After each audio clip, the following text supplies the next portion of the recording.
In this lecture, we're going to look at arrays, which is a way of storing lists of information in JavaScript.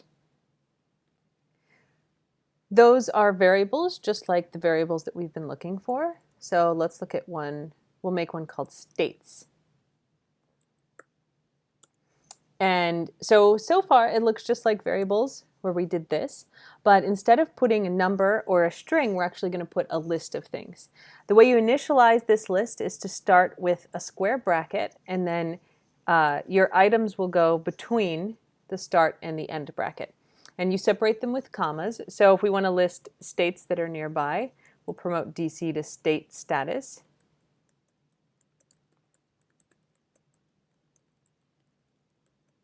So let's have those. All right, so now we have a list of states. Here, notice that we're working in the script tag within the body. So let's just do document.write states. So this should print out whatever an array looks like when you print it. Who knows what that's going to look like? Okay, and there it is. We get each of our elements. Note that they're separated just with commas, not with spaces. The quotes are gone. Basically, each of the values that were in this list get printed out. Okay, the next thing to know about arrays is that they're lists, and they're essentially numbered lists. So we have 1, 2, 3, 4 things in this list. But in computer science, basically all of computer science, we don't start counting at 1, we start counting at 0. So DC would be element number 0, Virginia would be 1, Maryland would be 2, and Delaware would be 3. If you want to print out a specific element of an array, you do the name of the array, which is states, and then in square brackets, the number or the index of that element. So states of 0, that says get us the element with index 0, which is DC, it's the first one. And so hopefully this will just print DC, which it does. If we change it to 3, it prints Delaware. There's 1, 2, 3, 4 things, but we start counting at 0. So 0 through 3 are our indices. If we were to put 4, you don't ever know what's going to happen. In this case, we get undefined. Some browsers may just give you nothing. So make sure you use an index that is in the range of what you have available. Okay, so that's how you access information out of an array. Now, we had that 4 in here, and just as a reminder, that gave us undefined. But if we wanted to add an element 4, we could say states of 4 equals, let's say West Virginia. And now it works fine if we want to access it that way. So arrays allow us to store lists of information. They also work really well with loops. So as we saw, we could just do document.write of states. We get this sort of ugly list. But instead, we could go through each element and print it in a nice way where we have some control over it. So how do we do that? We want to go element by element.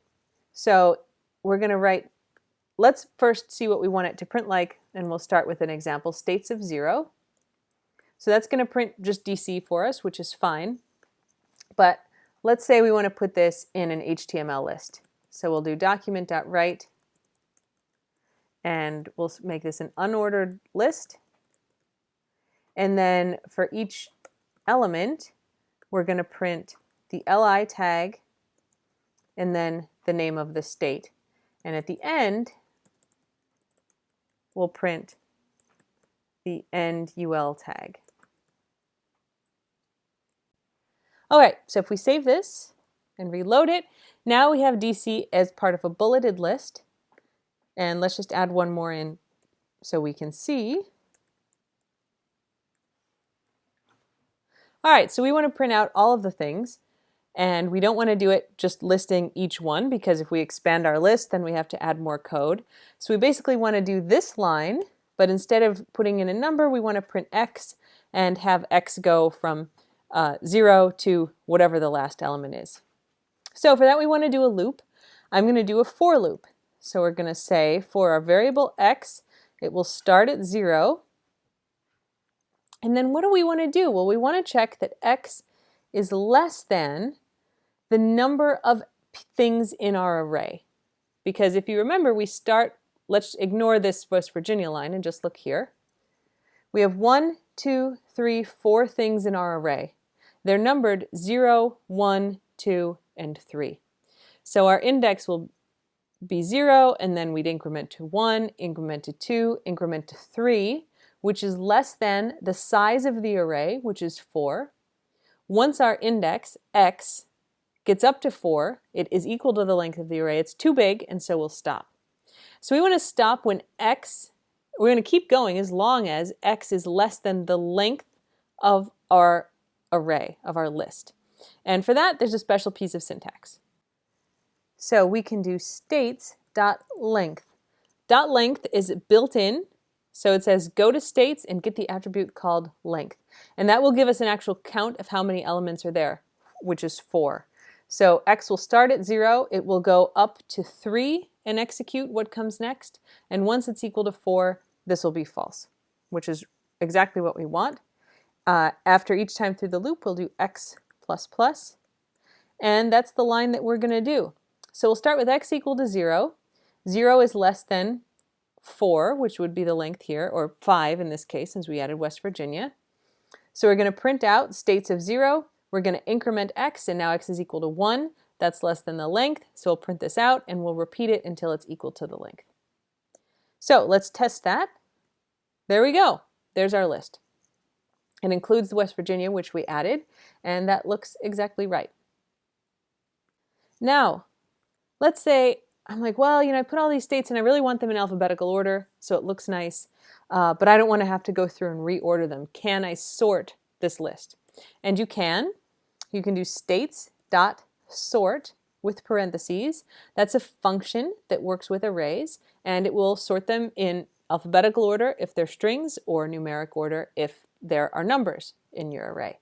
So we sort that, and now when we reload, we get a nice alphabetically ordered list.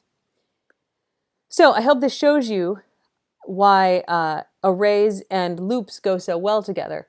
You have arrays a lot when you're programming. It's a great way to store data, and you often want to go through them. You don't just want to access individual elements. You want to go through and check it. And so loops give you a great way to just go item by item through your lists and do some operations.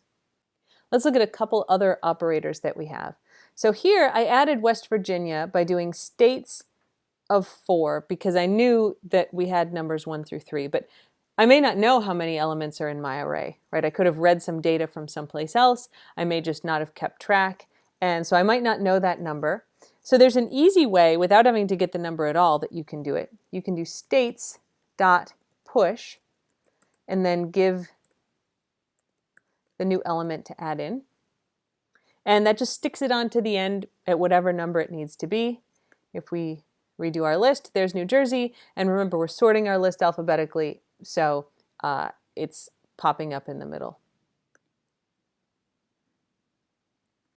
So there's some basics of arrays. We're going to do a lot more examples to see different ways that they can be used.